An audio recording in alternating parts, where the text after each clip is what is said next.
Across Gaza City this morning, people have been gathering in mosques for morning prayers. This amidst an ongoing food and humanitarian crisis across the region. Cameron McIntosh in Jerusalem for us this morning, watching it all. Cam. Hey, David. So, yeah, people trying to mark this first Ramadan under a very precarious ceasefire, the first time in 2 years, any way they can, really, keeping in mind that hundreds of thousands of people are displaced and unemployed. So what we've been seeing is people just kind of making do. So prayers outside a mosque in Gaza City this morning that had been destroyed. Some beach sculptures today to welcome Ramadan, and people doing things like making decorations out of discarded drink cans. Basically, people looking for that little bit of normalcy if they can find it. Again, understanding that the staples of Ramadan are hard to come by if people can afford them.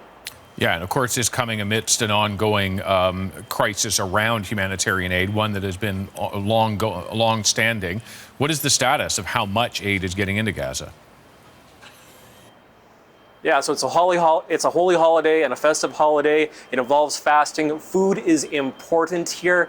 Aid is getting into Gaza, more so than it has in the past, but it's slow and it's not enough. Right now, the UN says food insecurity is still a big problem there. It estimates that the majority of Gazans cannot get 3 meals a day. Sean Hughes is the country director for the World Food Program.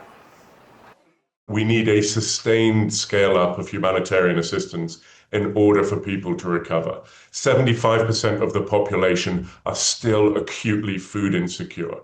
And as a population, you don't recover from a famine in a matter of weeks or months. This takes a system of rebuilding in order to be able to recover. And it's not just the quantity of food that's getting in, it's also the type of food. You need high protein, high nutrient food to sustain a population. And right now, a lot of that is being held up. There's been a question around border crossings to get that aid in. Where does that stand when it comes to accessing Gaza? Well, the crossings now all effectively and practically closed to the average Gazan or the average Israeli, but the WFP has been able to get some shipments in, but it's been inconsistent. What they say they really need is for all the crossings to open and stay open on a consistent basis. Meanwhile, for average Gazans that are trying to mark this holiday again, it's about kind of going out there and trying to find a sense of normalcy in this very precarious moment under this ceasefire. One person described it to us as trying to chase Ramadan vibes. David? Cameron McIntosh in Jerusalem, thank you.